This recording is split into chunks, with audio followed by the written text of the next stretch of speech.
وجہ ہے آپ نے کہا الحمد، آپ کو 50 نیکیاں ملیں گی، لیکن فرشتوں کے ہاتھ سے۔ کس کے ہاتھ سے ملیں گی؟ فرشتوں کے ہاتھ سے۔ آپ نماز پڑھنے آئے ہیں، نماز کا ثواب دلوایا جائے گا فرشتوں کے ہاتھ سے۔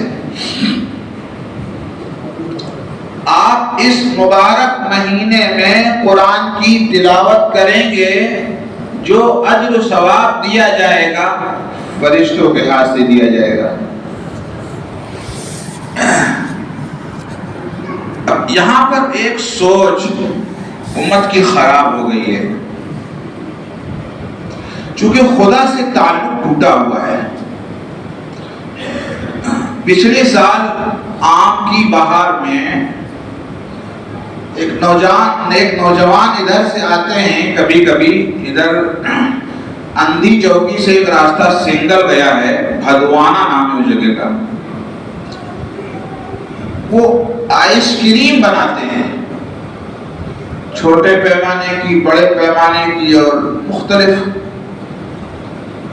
تو وہ اس بات پر افسوس کر رہے تھے کہ ذرا سا چوک گئے۔ آئس کریم تو بنائی، لیکن کہہ رہے تھے تھوڑا سا چوک گئے۔ اگر وہ چوکے نہ ہوتے تو آئس کریم کا جو انعام، جو سیل جو ملنے والی ہوتی، تو یوگی آدتیہ ناتھ کے ہاتھ سے مل جاتی۔ اس پر وہ افسوس کے ہاتھ مل رہے تھے، ذرا سا رہ گیا، ورنہ اگر اس میں ہم کامیاب ہو جاتے تو یوگی جی کے ہاتھ سے انعام مل جاتا۔ چونکہ بتانے والے ان کا اپنا ذاتی واقعہ تھا، لیکن لگ بھگ یہ بھی اسی طرح کے تھے۔ اب یہ تھا کہ یہ کلمے والے تھے، وہ بغیر کلمے والے ہیں۔ ایک کلمے والا افسوس کر رہا ہے بغیر کلمے والے کے ہدیہ اور تحفے کا۔ یہ امت کیسے ترقی کرے گی؟ بتائیے یہ امت ترقی کیسے کرے گی؟ اس کی سوچ میں گراوٹ یہ آ گئی ہے کہ اس کے پاس کلمے کی وہ دولت ہے، اگرچہ وہ حساب کتاب میں ناکام بھی ہو جائے گا، لیکن ایک دن نکالا جائے گا اور نکال کے جنت دی جائے گی اس کو۔ یہ جنتی تمنا کر رہا ہے، تھوڑا سا چوک گئے، ورنہ یوگی جی کے ہاتھ سے انعام مل جاتا ہم کو۔ ہم ایسی آئس کریم بنا کر لے گئے تھے وہاں۔ اب وہاں پر کتنی لکھا پڑھی کرائی ہوگی، کتنا لوگوں سے خوشامد کر کے اندر تک کا پاس بنوایا ہوگا۔ اب یہ اس کو کیا کہتے ہیں؟ یہاں پر آپ بیٹھے ہیں، اس کو خدا کا گھر کہتے ہیں نا۔ اس کو کیا کہتے ہیں؟ خدا کا گھر کہتے ہیں۔ یہاں کون سا کارڈ بنا ہے؟ یہاں آنے کے لیے کون سا کارڈ بنا ہے؟ یہاں آنے کے لیے کون سی لکھا پڑھی کرائی گئی ہے؟ چونکہ فری مل گیا نا۔ کسی کو کسی شاعر نے کہا ہے، اے گراں جان تو خار دیر، اے گراں جان تو خار دی دستی مرا، زاں کے بس ارزاں خری دستی مرا۔ اے بھولے بھالے مسلمان تو نے مجھے ذلیل آنکھوں سے دیکھا ہے، اے بھولے بھالے مسلمان تو نے مجھے ذلت کی نگاہ کھول کر دیکھا ہے، اس لیے کہ میں فری میں تجھے مل گیا ہوں، اس لیے تو جو ہے مجھے ذلیل دیکھ رہا ہے۔ اے گراں جان خار دی دستی برا، زاں کے بس ارزاں خری دستی برا، میں تجھے فری میں مل گیا ہوں، اس لیے تیرے لیے تیرے سامنے میری کوئی عزت نہیں ہے۔ جن اللہ کے بندوں نے پیشانیاں گھس ڈالی، جن اللہ کے بندوں نے نماز میں اللہ کی زیارت، اللہ کے دیدار کے حساب سے نمازیں پڑھی، پوری دلوں کی گہرائی سے سارے کے سارے اعمال شریعت کو کیا، تو پھر وہ اس قلب کے اندر اسی اللہ کی ربوبیت اور کی حاکمیت ایسی سمائی سارے کے سارے اہل دنیا اس دل سے نکل کر کھس اور پتوار کی مثال میں آ گئے۔ آج تو ہم ڈھونڈا کرتے ہیں، نام گاؤں کا تو لے لیں گے لیکن نام نہیں بتائیں گے۔ اچرا ہو کے ایک صاحب کہنے لگے اگر یوگی کے وہاں یوگی آدتیہ ناتھ وہاں آپ کا کوئی کام بڑے فوراً بتائیے گا۔ لیکن یہ ایک ایمان والے کے بول ہم تو کہتے انتہائی غلط ہے۔ مسلمان کو تو یہ کہنا چاہیے کہ خدا کے وہاں تمہیں کوئی ضرورت پڑے تو ہم سے بتائیے گا۔ یہ ایک ایمان والے کے بول یہ ہونا چاہیے نا۔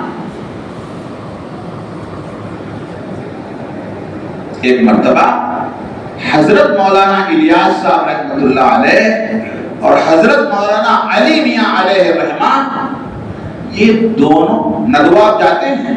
ندوہ گئے، جو پہلا گیٹ ہے ندوے کا، جو پہلا گیٹ ہے، یہ دونوں اکابر رات کے سناٹے میں عمارت پہ چڑھے اس کی چھت پر، تیسرا کوئی نہیں۔ حضرت مولانا الیاس صاحب رحمۃ اللہ علیہ نے تنہائی میں چھت پر رات کے سناٹے میں حضرت مولانا علی میاں صاحب علیہ الرحمہ سے پوچھا، علی میاں آج بتا دو جو کہنا ہے تم کو، جو کچھ تمہیں کہنا ہے آج اسی وقت بتا دو۔ بڑے جذبے میں، بڑے اندر کی گہرائی سے۔ تو حضرت مولانا علی میاں علیہ الرحمہ نے یہ نہیں فرمایا کہ 10 لاکھ کی رسید کٹوا دیجیے، نہ، یہ نہیں فرمایا کہ 20 موٹر اینٹا دلوا دیجیے، مدرسہ بننا ہے، یہ نہیں فرمایا کہ باورچی خانہ کو جو ہے ایسی آگ جلوائیے کبھی بجھے نہ، ایک مختصر جملہ فرمایا کہ آپ اس بات کی دعا کر دیں کہ اللہ اپنے فضل کے اندر ہمیشہ رکھے۔ اللہ والوں کی گفتگو ہے، اللہ والوں کی گفتگو ہے۔ ان گفتگو کی ہمارے اندر اہمیت نہیں رہی۔ اللہ والوں کے واقعات پڑھنا چاہیے، سننا چاہیے۔ ایک بادشاہ جس کے وہاں دربار میں سینکڑوں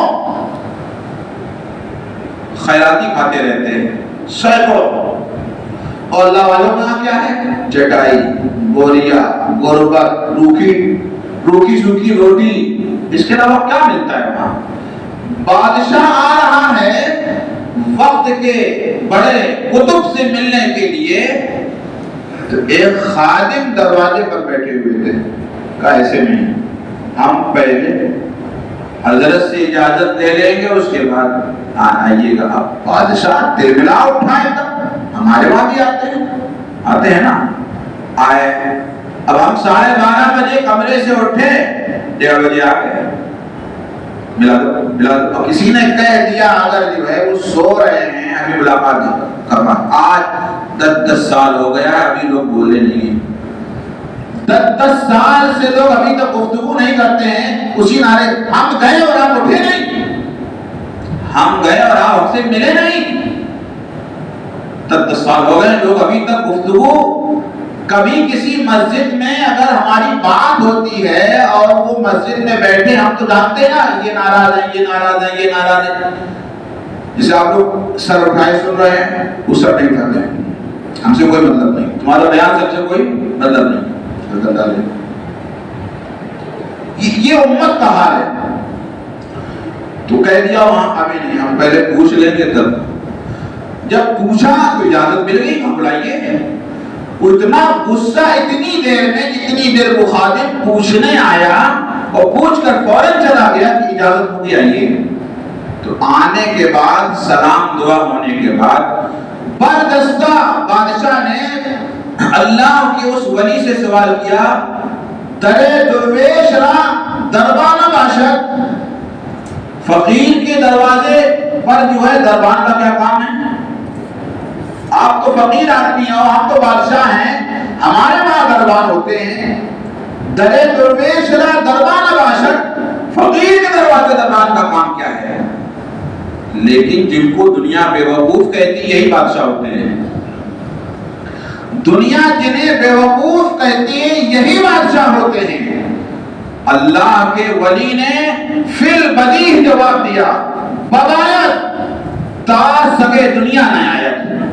وہ دروازے پر دربان اس لیے رکھا جاتا ہے کہ تاکہ دنیا کا کوئی کتا اندر نہ گھسا دے۔ بدایت تا سگے دنیا دور نہ آیت، تاکہ دنیا کا کوئی کتا اندر نہ داخل ہو جائے۔ بادشاہ کھسیا کے رہ گیا، لیکن کرتا کیا وہاں پر؟ وہاں کیا برباد کر لیتا؟ چٹائی اکھاڑ کے پھینک دیتا، دوسری آ جاتی، ناراض ہو کے چلا جاتا، بلا سے چلا جاتا۔ انہوں نے، جن لوگوں نے اللہ کو پہچانا ہے وہ